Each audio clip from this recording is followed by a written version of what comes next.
Proxy Table Gaming, folks. I'm Hyper G with Lucky Sixes, who's bopping away there. I got my own music. I've actually just listened to music. Or is it Celine Dion? Yeah, probably. Oh, you caught me. Too My right, heart yeah. will go on. That's all I know. You hope so. I mean, more than the Tomb Kings did in the last one. Put it that way. For at least the next Uh, 40 minutes. Come on, please. yeah, exactly. Right. So yeah, you made a promise last week with the old well fans, didn't you, that they were going to see Bretonnia and the Empire? But that And was I a come lie good. because this thumbnail is wrong. We're not playing them. I'm lying. I'm the one lying. We are playing them. I'm not Scared playing me. actually. My I'm heart super nearly didn't excited. go on then. Yeah, no, yeah. It's something that Hyper G knows that Lucky Sixes doesn't. The answer is no. Lucky Sixes knows everything that I know. But anyway, yeah. Anyway, Yeah, I need to just we calm down. this comes with a bit of a caveat on and a bit background. We actually there is a third of our duo ETG local crew. from Yeah. a long time ago, in 8th edition, when we first started up, and it is Statrat, and he has crawled his way out of the crevices where rats Yes, where he's been hiding for a go. We long didn't while. ask. We don't No. want to know. All that we know is he looked dirty, but He's back. he'd come out. He's back with his empire, and It's handy, really, because he has an Empire army, and none of us have an Empire army. Yeah. Me and So you. it wasn't at all us begging him to come back just to play Empire. No, so definitely that we not. could play Definitely not. and put it on the channel for you guys. But yeah, so here we are, and Bretonnia versus Empire. Here we go. Yeah. This is PTG. Doesn't matter. It's rock. It is. Yeah. Just throw that in. There you go. It's just yeah. So the last of I guess my models, but our models in terms of Kingdom of Bretonnia was it was an interesting. There wasn't so much jank in the list building stage. A lot of the ones up to now have been like, oh, I can have this in core if I have this. And there wasn't so much in that. However, I should say this isn't using the Arcane Journal, so this is using the one out of the rule book to start off with. So there may be more jank. Green Knight coming. Is Green Knight good, is he? Your way soon. I don't know, but you can have him as an option. So okay. Well, you own them as well. You have got a Green Knight model. So. I have.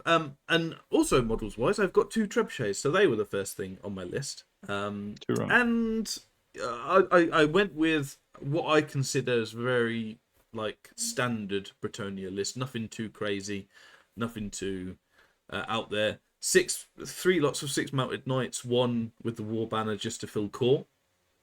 Classic. 4 peg knights and 7 grail knights. So it's nice. Knight heavy with some trebuchets. I've got a Duke, a paladin, and prophetess. That's my first level 4 with a dispel scroll, so we'll see how that goes, and we'll see if I remember at all throughout the whole battle.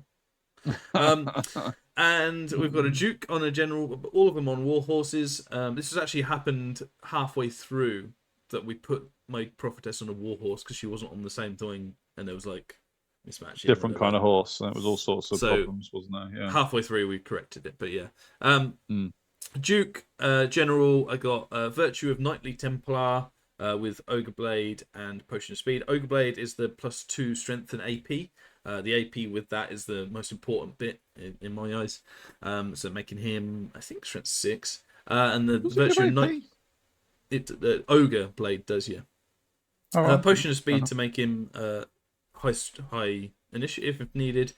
And the Virtue of Knightly Templar off is the, I think, heroic killing blow one. I can't quite remember. I think it's that.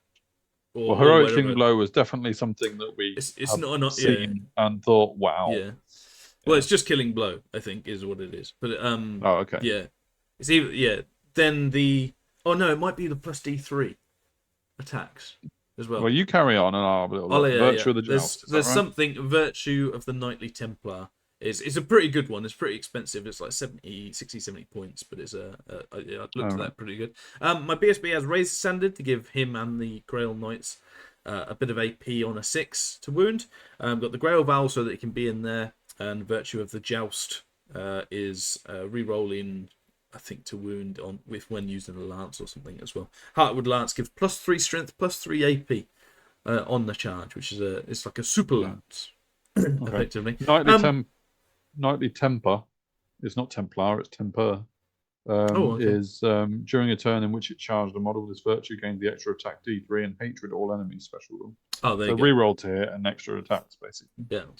So yeah, and the only other thing to note is Banner of Shalons, which I probably spelt wrong again, which is you cannot stand and shoot against that unit. So kind of a Death Star, really, of knights. Onto the Empire. And we left this completely to Stat Rat to have a go. He, of course, included 4 Demigryph Knights and a steam tank.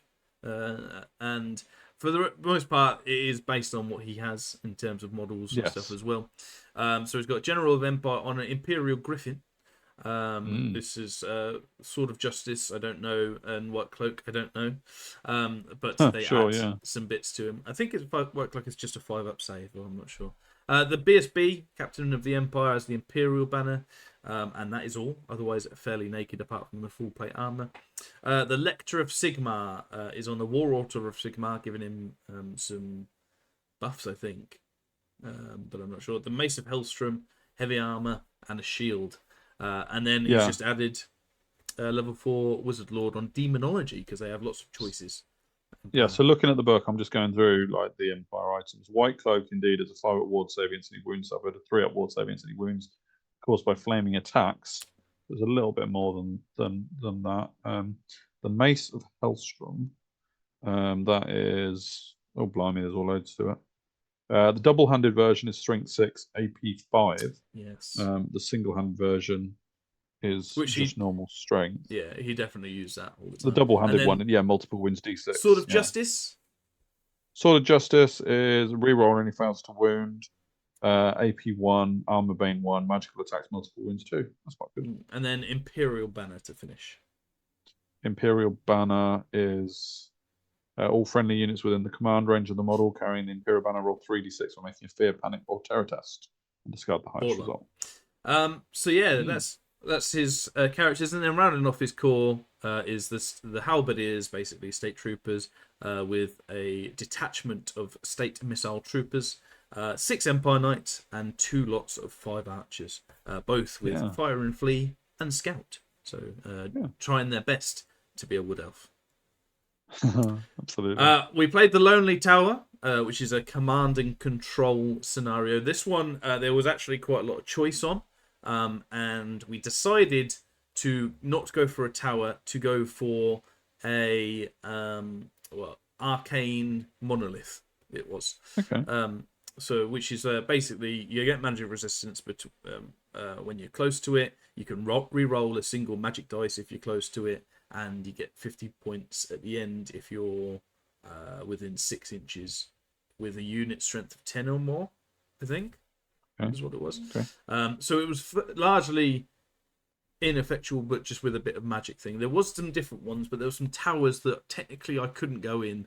I was like, well, let's not do that one. So there's it's an interesting one because I think there's like five or 6 choices of central things that you can use to represent it.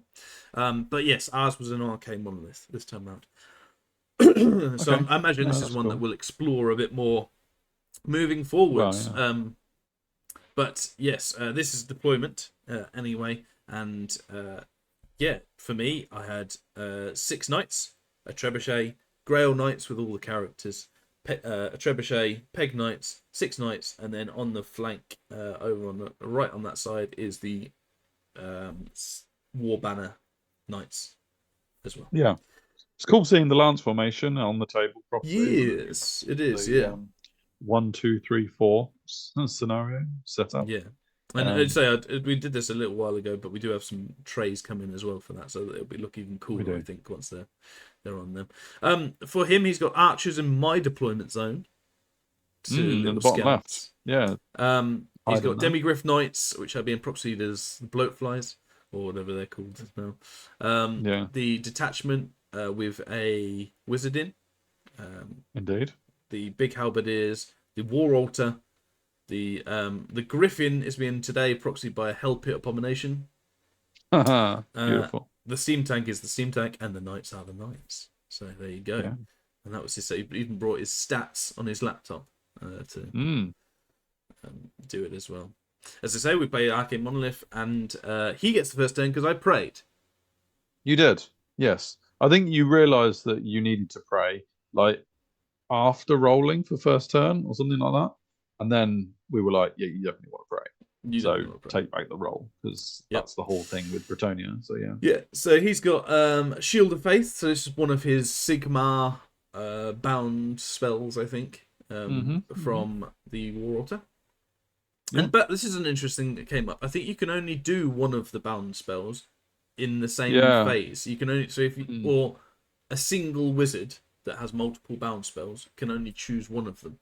So I think which we learn after this time. Yes, and that's also the case with the potential battle we've got coming up later as well. But to we be have. Fair, he only did one anyway, so I don't know whether he already knew that or not. But yeah, well casting. Yeah. But yeah, he also gets the +1 strength on and attack. Toughness? On the things in Empire turn 1 on the demigriffs. And those archers moving up at the bottom left. They are, and this is an action shot, I think, more than anything, of the monolith and him going around it. Onto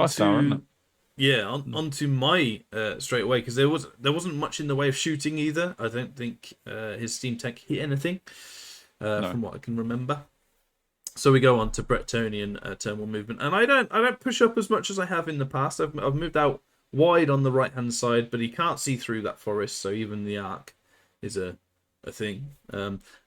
Similarly, he can't see through this bottom forest, so I'm using that over there, completely ignoring. I'm even putting a sign for the turn 1 movement over the archers. Don't worry about them. Don't even care. Yeah. I say I'm not caring about them. I have moved my grail so that my damsel can see them as well.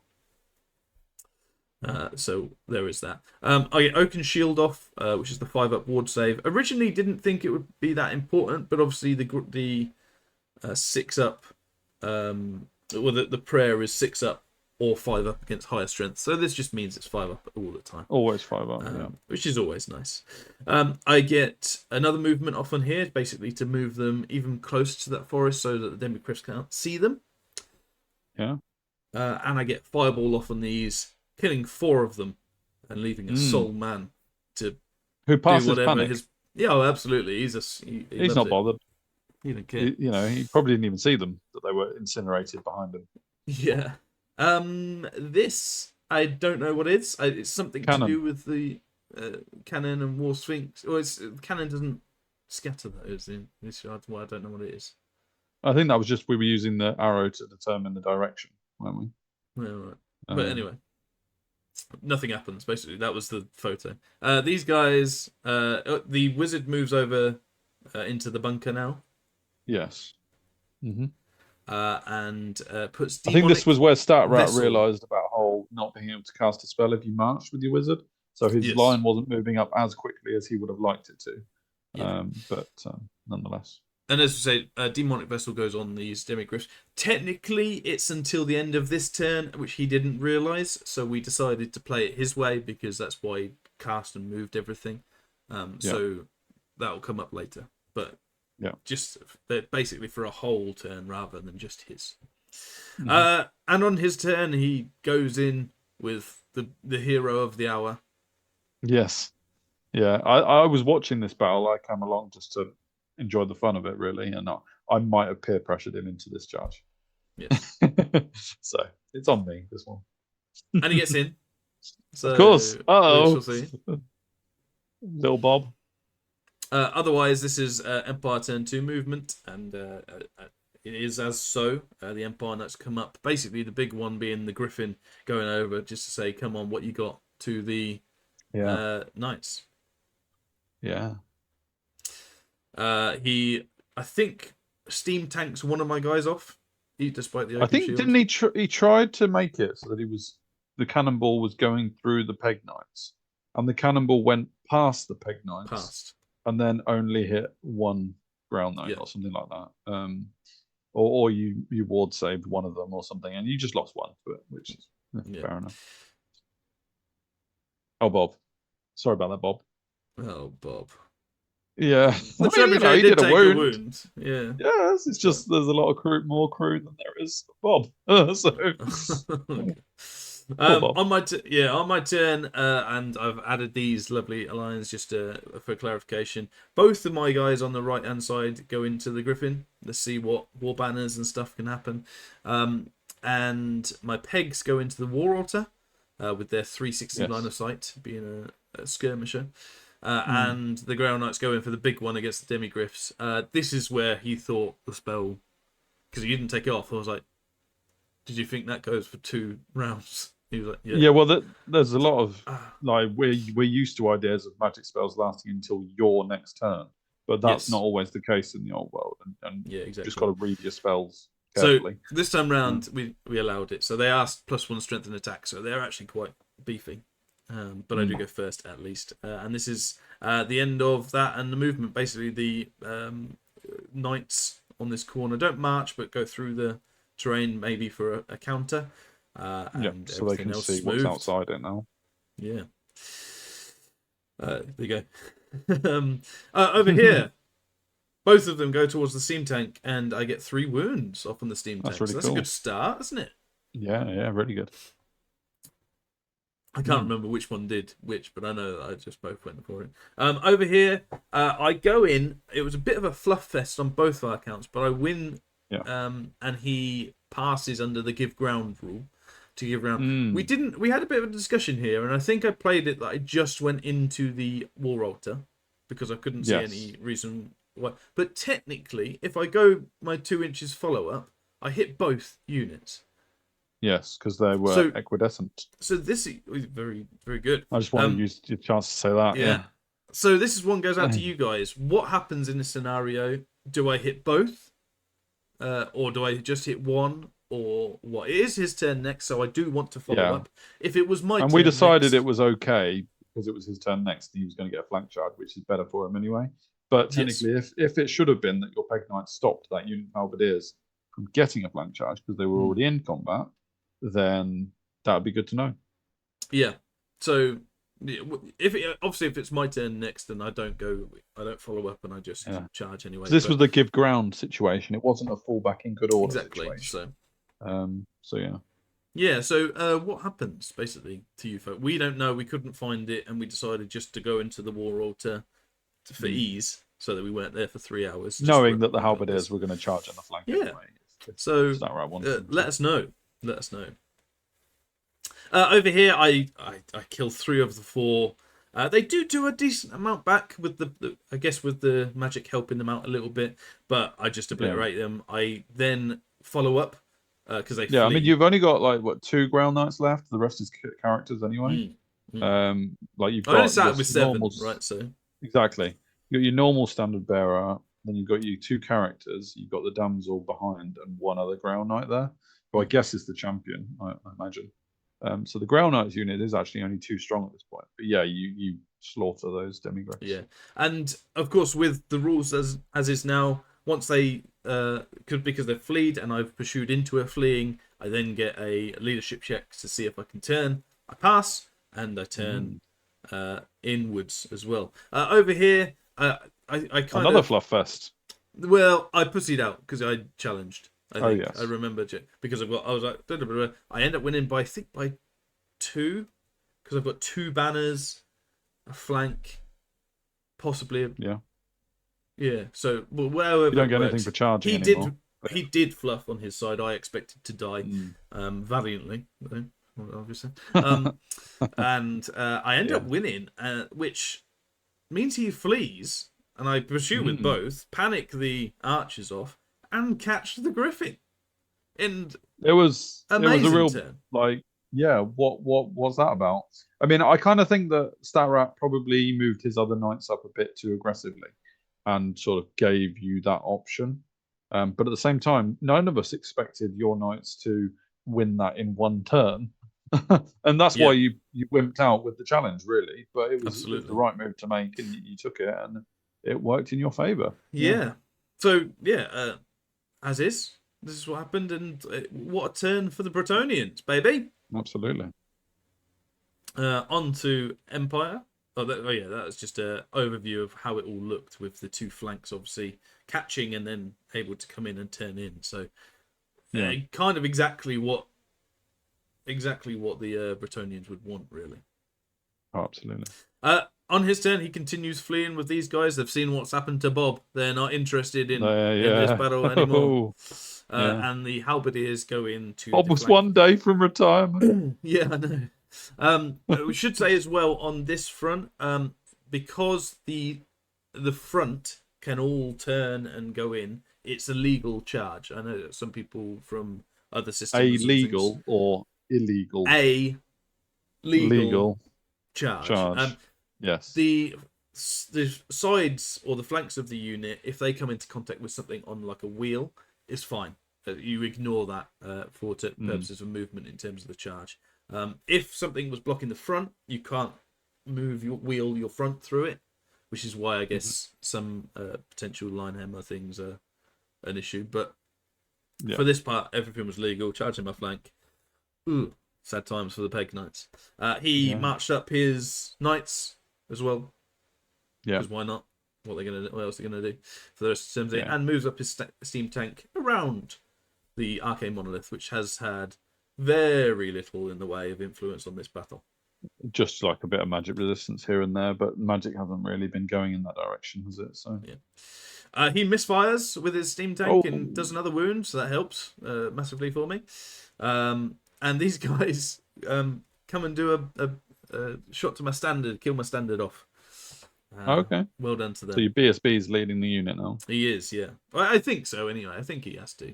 Because banners have to go at the front. But anyway. Sure. Over here, I lose a guy. I don't do much. I don't think I kill his BSB, but I do a few wounds, maybe one to his wizard or whatever. And I double one insane courage, the old insane courage, baby, to stick and do it. So happy days. Amazing. In our first 5 battles, an insane courage has happened. Who'd have thought? Yeah. Did you need insane courage? I think it was like low. It might have even been insane, but like it was at least a 2. It wasn't higher than a 2 that I needed. No, sure. Well, he had a lot of ranks and a flank charge and standards. Over here, I charge. I think possibly twice into them, and they keep running. Just why not? I counter charge here though, which might be pretty good for me. Yeah. And he counter charges my counter charge. Detachment rules. The detachment rule. Over here, I end up actually catching them because the flea. So basically, the flea is like only a D6, but you go your full distance, and I rolled a double 6 on the thing. So I don't think. Why is the flea only a D6? Well, I don't know. Whatever it was, I might have been saying the wrong thing, but basically, that distance and the exact distance I need is what I need. Yeah. So, well, you obviously got lots of 6s on your Swiss drive and stuff. Yeah. So that's that. This is into combat and after combat and just so much death. I do kill the BSB this time. I prioritize the BSB, I think, as well. That's that guy there. I do another wound to the mage, and he does very little back to me with the War Altar guy, the Strength 6 AP 5 guy. Does very little to me. Don't know whether my because he's Strength 6, my ward save came into play there. But I just do a buttload of attacks. I end up chasing everything off, and I go 1 for 1 for 1 and chase everything down and catch everything down. These war horses superb in the running abilities. Basically. They got what they wanted. Think the peasants to run down. Yeah. Over here in the mop up job, the Empire Knights go in, and this is how Empire turn 4 movements. We're literally just the Empire Knights and the Stank now on the board, trying to get some points off me. He breath weapons because he's got a breath weapon thing. My knights there, but they don't panic. Okay. He kills them, overruns, and awaits the next turn to get my next treb. Nice. I decide, why not? Let's go for it. Let's get all 3 in. Let's see what we can do. Can we kill a steam tank? Oh, did they all manage to turn around then? Yeah. So because they're fleeing everything. There's 3 different. There was 3 different units to flee. Oh, and you caught them with all of them. Okay. Nice. I get some magic off to help me off against the steam tank, hopefully. Yeah. And this is after combat. After 1 round of combat, I do 1. He does 1. Yeah, that thing's tough. He goes in, kill the last trib, and on the 2nd round of combat, weirdly, when I'm not charging, I do 3. Amazing. Which he did ends some up to you as well. Yeah, he did some back, but I do kill the stank for a good chunk of points. And that is how it ends up. That trib obviously died from before. Yeah, and they recovered Bob's wound. His body. And I mean, I'm battered and bruised, but I've come out with it pretty good victory in the end. The Knights killing the Griffin was a bit of a shock. If I'm honest, huge. It's something that we wanted to see, and it just came off good. But I think everything really just came off good for the Bretonnians, and they were able to steamroll really the Empire and get the objective with the Arcane Monolith, which counts for 50 victory points in this regard. Nice. And it was a crushing victory for the Bretonnians. Well done. Yeah, that's how things can really work well when a Bretonnian army gets its charges off, gets the charges it wants, overwhelms the unit it charges, gets to overrun, pursue, runs it down, gets to change its facing, follow up the charge with a new charge, and it was just rinse repeat. Yeah, nicely played. Yeah, I think nothing felt super overpowered in the list. It just felt like I got multiple charges off on multiple times. You were fighting on your terms in every battle. Time, So I say that it looked pretty solid, if not. I think the only one that probably shouldn't have turned out okay for you was when you encouraged it. But that's why you have a contest, and you held firm against the flank charge, and because of that, it changed the final part of the battle where he had to take a flank and rear charge from your units instead of meeting them head on, which would have been a bit different. So absolutely good stuff. But that in here marketh the date where all of the armies, the real armies anyway, have been shown so and far. Dwarves twice. Dwarves twice. We're going back to. We'll randomize it now in terms of the armies and stuff, but we may now try and go through that again, try and mix up the lists. So if you've got a different list that you want us to see, or no, you want us to show, then do put them on the channel or in the comments and things like that as well. Hit us up on all the places, Twitter, Facebook, Patreon for some direct chat as well. If you want something, get on that Patreon, message us, and support us with the channel as well. Allow us to make this less of a proxy world. Yes, exactly. And Warhol for some battles as well. Do go on that because it's a nice way of playing people from afar as well. But so we hope you've liked the battle reports up till now. You see everything. We are going to continue with it. We're going to mix up the lists initially, probably go a bit more skewed and some themes and stuff. And then we'll perhaps after 2 or 3 lots with each one, we might even have a bit of a discussion and see what lists we want to do and if we want to do any campaigns and things like that as well. But until then, I hope you enjoyed. As I said, do all the comments and stuff. And we'll see you later.